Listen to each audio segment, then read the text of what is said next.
Welcome back, everybody, and welcome to the Youth Startup Competition 25. Now we are moving into to celebrations and awards. Over the years, the European SME Week has celebrated young European talent and promoted entrepreneurships as an attractive career path amongst young Europeans. And it is in that spirit that we launched just 2 years ago, the Youth Startup Competition as a successor to the Youth Essay Competition. And it's designed to empower young entrepreneurs between the age of 18 to 25 who are developing innovative startup ideas.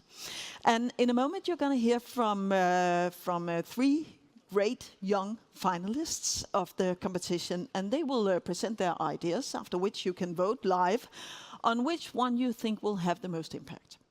And then your votes will be added to those of the jury to determine who the winner is. And I'm just going to show you a QR code, because in order to vote, you need to scan the QR code. And I'd like you to scan it now, just to test whether everything works. And in case you cannot make the QR code works, just raise your hand, and I'm sure a team member will help you out. Anyway, when you get in, then you should choose between the rooms, then choose plenary room, and then you choose the poll. And then I think you're going to answer, just to test whether everything works, you're going to answer a very, very important question related to Danish pastry. So we're going to test your skills and and whether you made yourself acquainted with Danish pastry throughout your stay in Copenhagen. So let's see if it works. Oh yeah. Which one do you prefer? Hindbærsnitter. Hindbærsnitter is a very flat one with a lot of jam on. Personally, I'm more into the frøsnapper, but it doesn't seem to have caught the audience to the same extent as the hindbærsnitter. Hindbærsnitter is a great favorite with my kids as well, so I do understand. But now frøsnapper moves along. No. Oh, yes. Oh, there you go. There you go. Right, okay. Thank you very much, gentlemen and ladies. It does seem to work all good, and now you're ready for the real deal. So before we begin, I'd like to introduce most of the esteemed jury members here on stage. So let's welcome Chair of the Jury, Head of Sector, SME, Igor Kalinic.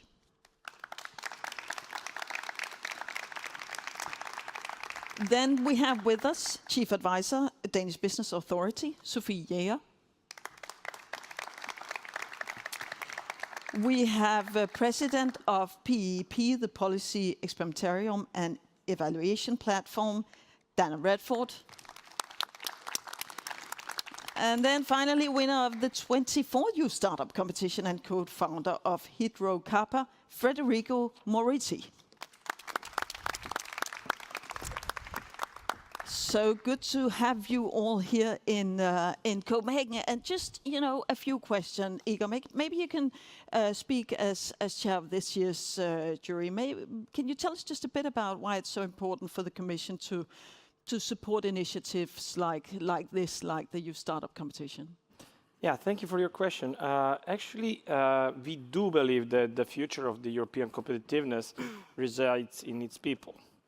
And I always remember what my father says. It's a quote, and he says that the future will stay in the hands of the young ones, right? It's funny because it's true, it's simple. So we do need to invest in them, in young people. We need to empower them, but more than anything, we need to listen to the young ones. And if you think a little bit, the young generations compare what we would say wiser ones, right? The older ones. Actually, I think that young generations are much wiser nowadays. They really have green projects. They really think about sustainable planet. They really think about how to save this planet way more than the ones that are supposed to be wiser and older. So we really have the responsibility to think about them, to empower them, and to listen to them. And it's not just about ideas. you will see this presentation. We had the chance to see how 11, 12 finalists before the finalists, and they have really concrete projects. I myself was an engineer student 20 years ago, but none of my colleagues, fellows and students, colleagues, had anything like this tangible, like this. They have concrete projects that can really change our life tomorrow. Yeah. So a great field to choose from. It's amazing. Yeah. Okay, thank you very much, Igor. Sophie, you are representing the Danish Presidency here, so can you tell us a bit more about what the jury was looking for in this great field of applicants? Yes, of course. First of all, I just want to say there were so many great projects that it was actually really hard to choose 3 finalists. But choosing them, we looked into 4 different things. First of all, it should actually have an impact. It should solve some real-life problems. Second of all, we looked at, would this great idea actually be feasible? Could it turn into reality? And solve some question. Is there a business plan? There need to be like the right balance between great idea and something that's feasible. Yeah. Thirdly, we looked at can this actually scale? Would it be interesting for more people, different markets, etc.? That's also important for us. And then the last thing is the presentation, because we need to make sure that the finalists actually believe in themselves. Yeah. So if they can like present it in a way that kind of make us believe in them, that was also really important for us. So I think that we'll look into that in a minute. Yeah, exactly. We'll have 3 great presentations, hopefully. Yeah. Yeah. And so do you agree with Igor that it was very concrete ideas, very tangible, very hands-on ideas?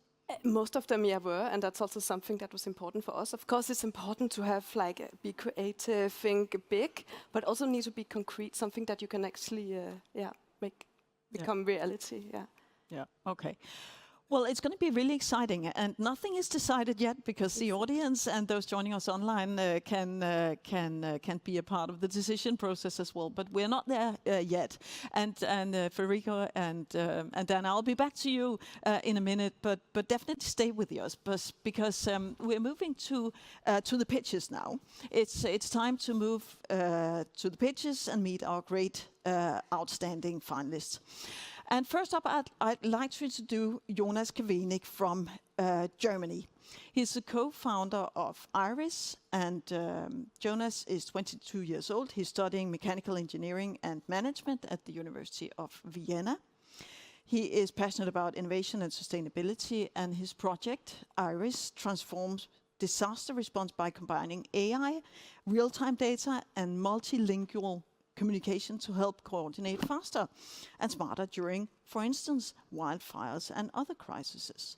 So, Jonas, the stage is yours, and welcome.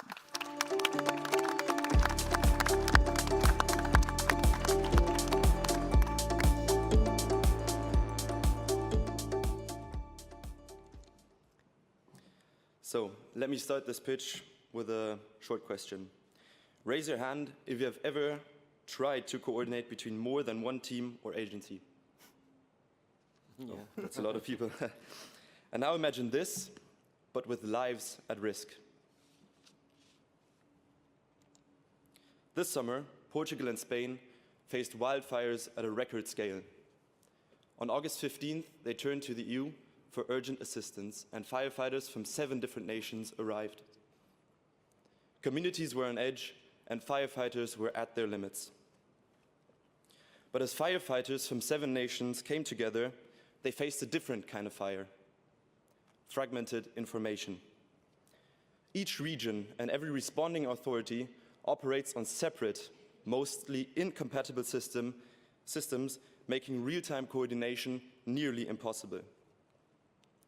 This lack of interoperability causes costly delays and puts lives at risk. This is where IRIS comes in. We bring together scattered data, like those of drones, satellites, and sensors, and fuse them into one clear, real-time view. This helps teams to see one picture, not just within one organization, but across agencies. This improves coordination, speeds up response times, and makes critical data available to everyone, from fire department and police to first aid and other responding authorities.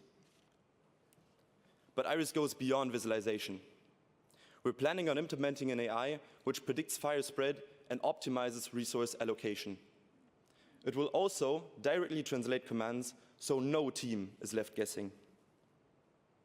This prevents wasted trips, but more importantly, avoids life-threatening mistakes. We validated this approach with emergency service specialists and companies like Rosenbauer. They told us AI must be a co-pilot, not a replacement. IRIS doesn't override human judgment, it enhances it. Our MVP builds a common operational picture, unifying data from GPS trackers, dispatch systems, or weather and satellite feeds. It links emergency systems and brings together isolated data in real time. This foundation raises real-time awareness and sets the stage for a smarter, data-driven collaboration in future crisis response. But this problem is far from limited to wildfires. We've talked to government officials in Sri Lanka, and they told us they're overwhelmed with data but have no way to act on it. This is a global problem. Now to the financial part. So IRIS runs on a software as a service subscription model with two main revenue streams. The first side is a business to government side, pricing ranging from region size and active or amount of active teams. We would also offer an optional onboarding and situational training service. This is a very strong market with a 10.4% compound annual growth rate, which is due to the increasing climate-related crisis, but also due to the demographic pressure these emergency services are under. The second side is a business-to-business side for insurance companies and logistic companies offering risk modeling and forecasting. Across both sides, pricing ranges from multi-year and monthly contracts generating reoccurring and predictable revenue. To our roadmap. We've reached out to, well, we're currently in phase 1, and we've reached out to emergency officials to really figure out their pain points and validate our riskiest hypotheses. The aim for us is to build relationships and to prepare for future pilot projects. This is really critical for IRIS since we want to develop IRIS with and not just only for first responders. Phase 2 is all about scaling up our technology, and we want to partner up with research institutes to develop AI prediction and translation tools. This is to create a system that can understand data, context, and language in real time. We're Maxima Musu and Jonas Kevenik, two mechanical engineering and management students with early entrepreneurial experience and a technical foundation. In short, IRIS transforms chaos into coordination, giving first responders and our nature the speed and safety they deserve. Thank you very much.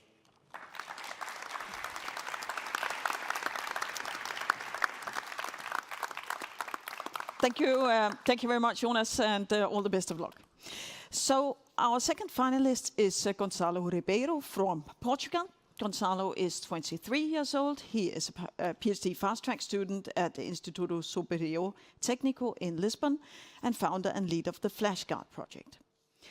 That is a patent-pending innovation making flash radiotherapy safe for clinical use by enabling ultra-fast, precise radiation delivery. FlashGuard aims to revolutionize cancer treatment, protecting healthy tissue while saving lives. So, Gonçalo, take it away.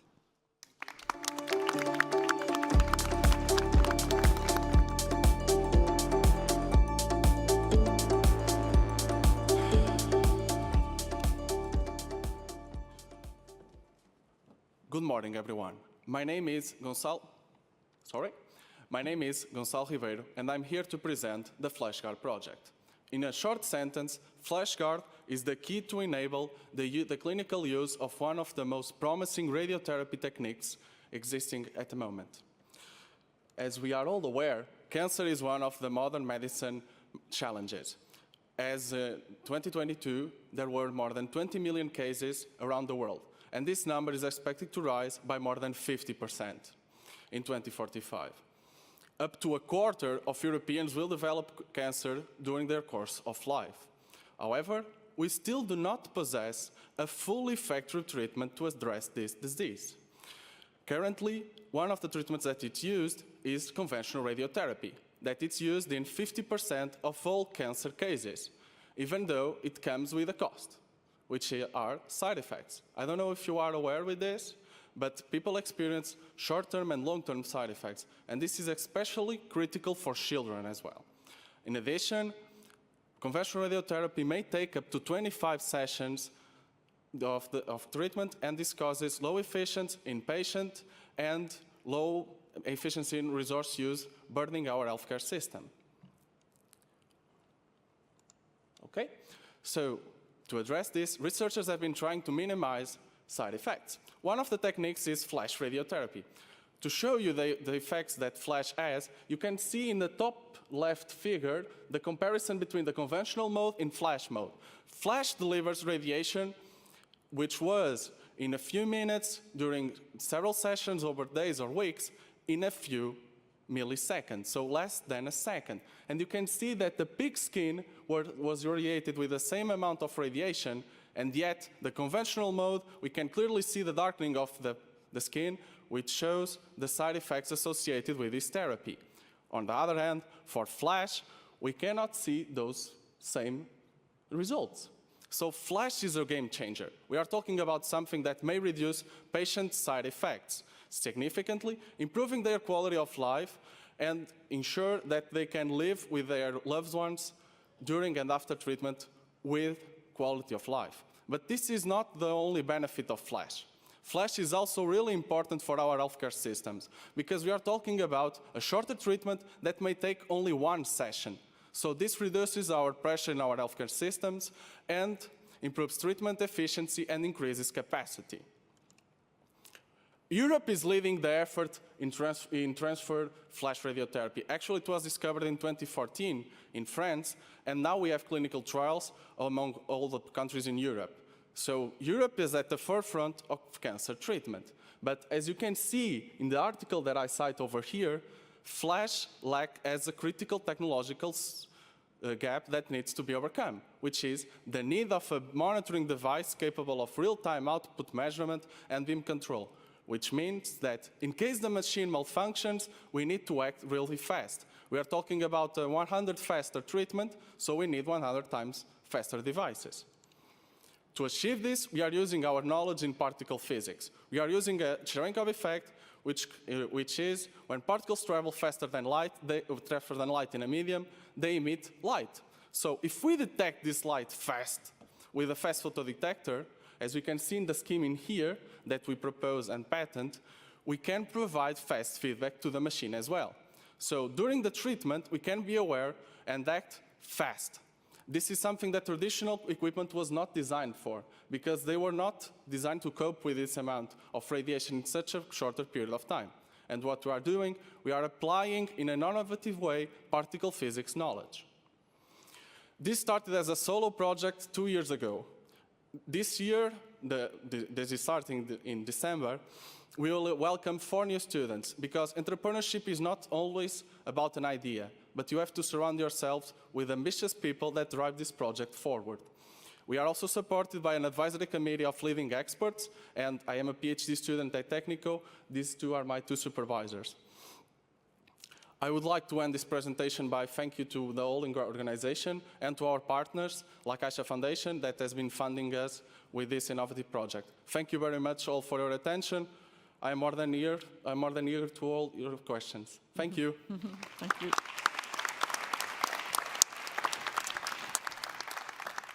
Thank you very much, Gonzalo, and all the best of luck to you too. So our third and last finalist is Michael Strudler from Austria. He's the co-founder of Wendy Wind Energy.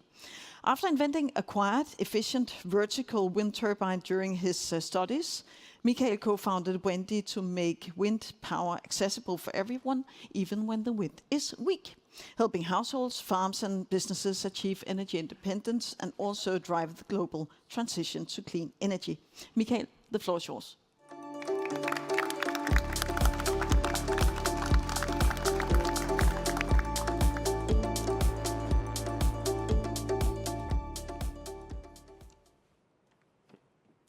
We are Wendy, and we are revolutioning the market with the first smart small wind turbine. Dear audience, my name is Michael Strudler, and I want to talk with you about one of the greatest challenges of our time, climate neutrality. And I believe that climate neutrality is not a choice, it's our responsibility. But to achieve it, we need smart energy solutions that are efficient, decentralized, and accessible for everyone. And we need more than just solar panels. We need an additional pillar of local green energy that also works when the sun isn't shining. And energy isn't just electricity, it's independence. Independence from fossil fuels, from rising prices and unstable grids. And we at Wendy believe in small wind power as one of the keys for the energy transition. However, small wind power today is far from reaching its potential.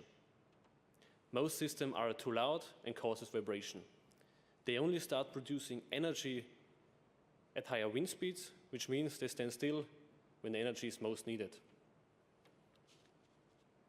And even when they do run, the efficiency is low, while installation and maintenance costs remain high. As a result, most systems are simply not economical. And so instead of being part of the energy transition, small wind power remains as a niche. So we ask ourselves, what if we rethink small wind power from zero? What if we can build the perfect wind turbine? The result? Wendy, a vertical axis wind turbine with a flap system that enables a startup at lower wind speed, high efficiency, and a quiet operation. But how does it work? Our flaps are opened at stillstand. This increases the exposed area to the wind, and therefore we have a higher starting torque. And at a certain rotational speed, the centrifugal forces closes the flaps automatically, and we can use the full potential of our wind turbine without a compromise. Simple, but powerful. And our wind turbines are the perfect addition to existing PV system whenever for households, farms, or businesses. The vertical design and the low rotational speeds enables us to keep our noise emission low, meaning there is no impact on the environment or its residents. But what really separates us from our competition is our flap system. As mentioned before, it enables us to start up at lower wind speeds, and therefore we are able to produce up to 20% more energy than a comparable wind turbine without our flap system. Thanks to our modular design, we can easily adjust the diameter and the height of our wind turbine and therefore keep our production costs low while serving several power classes to the customer. And last but not least, our system is patented throughout Europe. My co-founder and I started the company during our diploma thesis. Since then, we have built several prototypes and has perfected our system. The Wendy team now consists of almost 10 people with know-how in a variety of fields like electronics, mechanical engineering, and aerodynamics. And together, we are entering the market next year with the first series of Wendy wind turbines as a part of our Wendy Pioneer program. And this marks the next step of our mission, creating small-scale wind power for everyone. Thank you.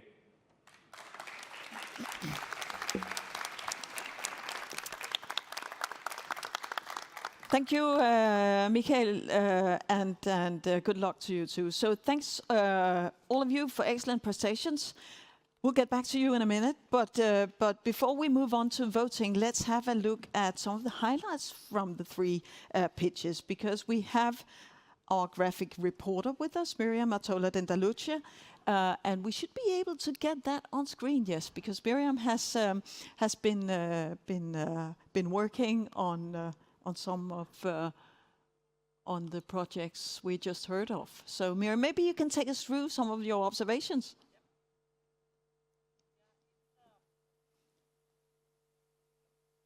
Yeah, we're just going to get some sound on the hand mic.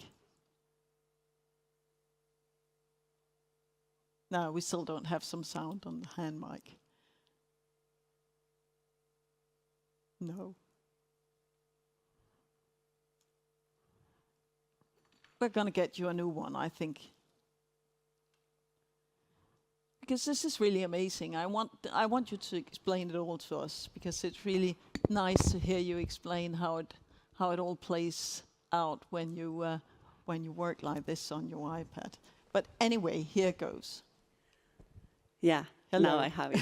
Now it's incredible how every time I do the graphic recording for the Youth Startup Competition, it's how to see these young entrepreneurs shaping the future, solving real life problems. We are with these three guys giving solutions to local green energy through wind, how they are taking care of patients with cancer, making a better quality of life for them, and also saving lives, coordinating a lot of energies through disaster response. So it's incredible how to see them, and this is just a glimpse, a drawing of what inspiring they are for all of us.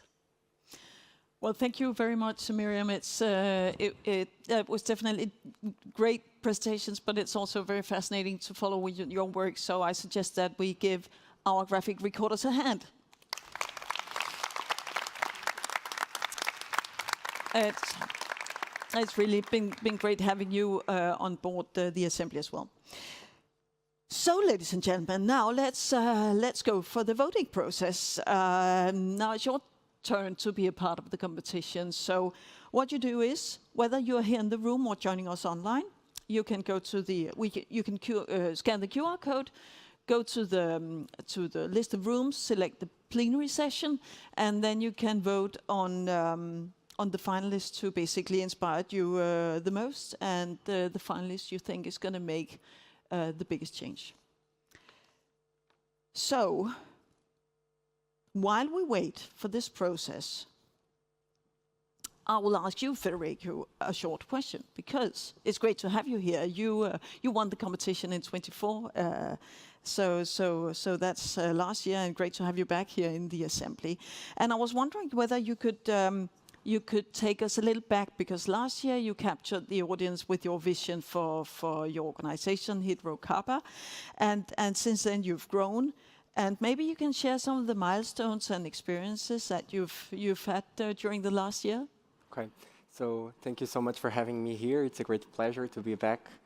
After winning the Youth Startup Competition has been a great journey, full of challenges, to be honest. But well, that's life as a startup, I guess. We could be on the European Innovation Council Summit, where we were right on the heart of the European innovation ecosystem, and side by side with cutting-edge technology and truly inspiring entrepreneurs and innovators. So it was like a wow effect in our journey. After that, we won a health-related award too, which was important to us because it made it possible to expand our horizons and our target audience. It's been kind of a roller coaster since the last year, but really grateful experience at all. And basically, during the hard times, we talked a lot of a quote, which is, what you are not changing, you are choosing. And I would like all of you to think about it, because for example, for us, we choose to change. So I believe no matter how difficult it can be for sometimes, I believe it's worth it, although it's really challenging. And this last year was full of downs, not so much ups, but was a great experience. And the Youth Startup Competition was truly a turning point. Yeah. So Federico, just a reflection on what it means to win the competition. What has it meant to you?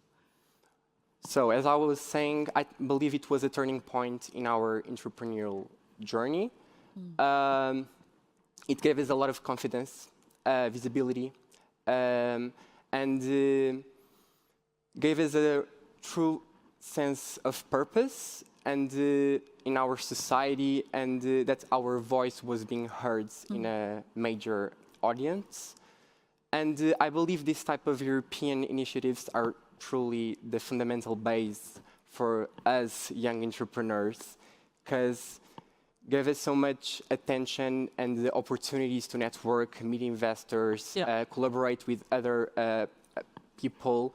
So thank you, European Commission. And I believe it's really important to keep these initiatives and maybe do more. Yeah.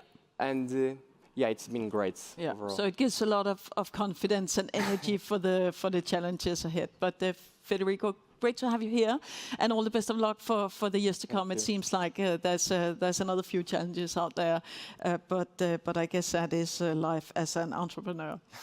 So Dana, good to have you here. So from your perspective as a supporter of education related to entrepreneurship, can you tell us a little bit about what you see as the biggest benefits of competitions like the one we're in the midst of? For sure. Well, first of all, we can say that the European Commission's definition of entrepreneurship is putting ideas into action. And so we see this with these great young people who are here. And I think this is complementary to what we can learn at university or in other entrepreneurship education and training. Also, we have this saying in the Silicon Valley, at the University of California at Berkeley, where I'm a senior fellow, and that is that we should fail early and fail often.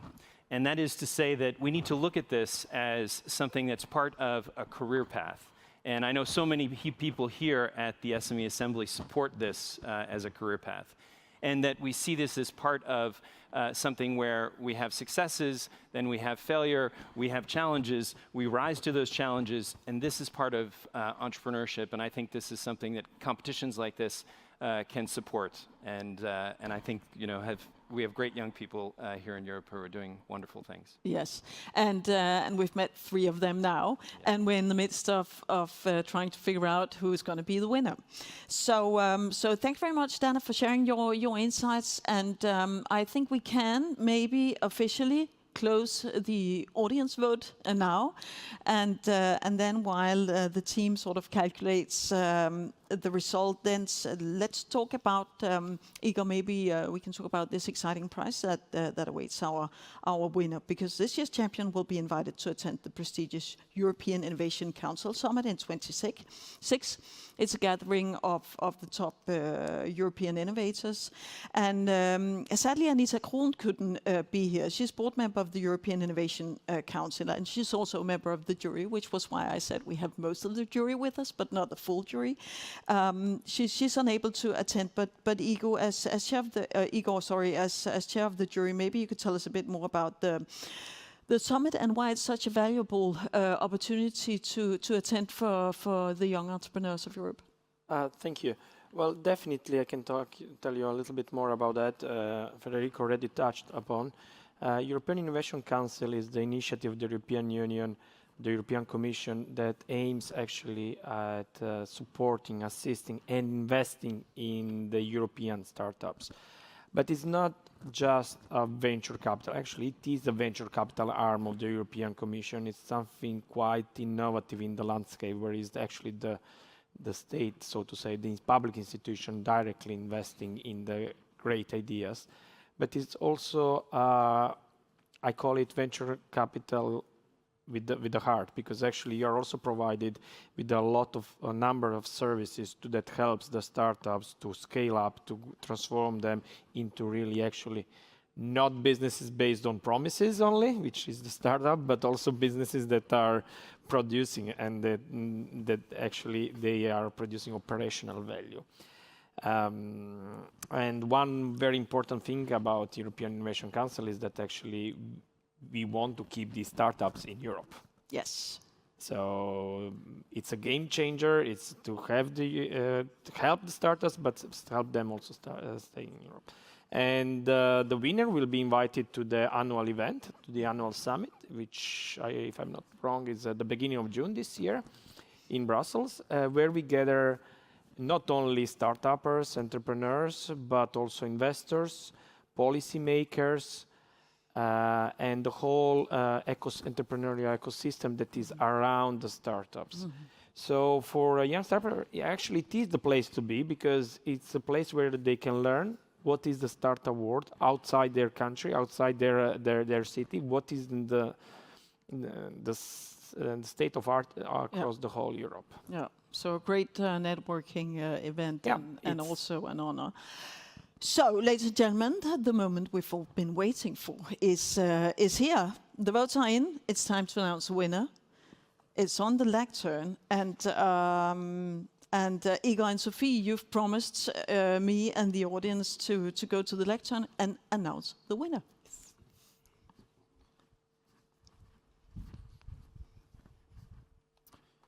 Oh, here it comes.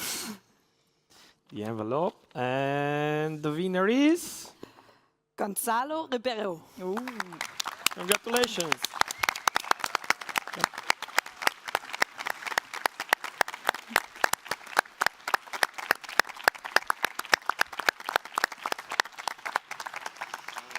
Congratulations. Thank you very much for this Yeah. opportunity. Thank you. Maybe I should tie the just to be polite. Thank you.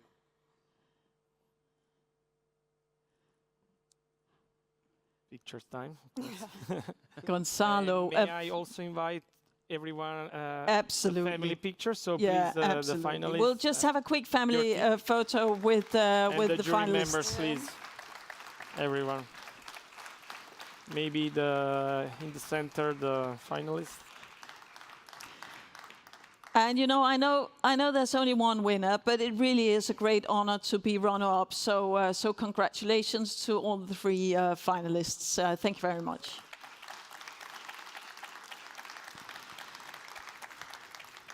And Gonzalo, I think you have promised us maybe a few words. Yeah. So please go to the lectern and let us know your thoughts. Okay, first word that I would like to make is for the three gentlemen sitting now, because they did very nice projects. I heard them carefully, and we were engaging and talking to each other, and they deserve a word of appreciation. So if you don't mind applauding them as well.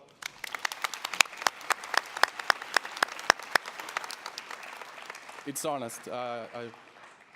I would like to thank my family, because they funded me during these years. To my funding partners, they are funding me now.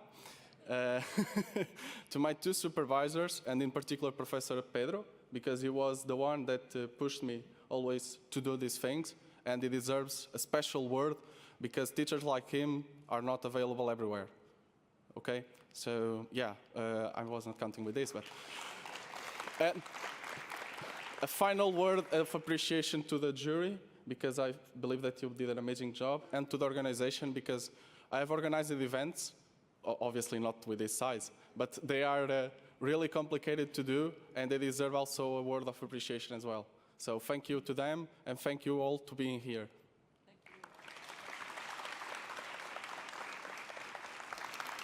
Thank you very much, Gonzalo, and all the best of luck with your journey and your invention. So, and also for me, thank you very much to our wonderful jury. And Nate is not here, but thanks a lot for joining and all the hard work choosing the right finalists and the winner in the end.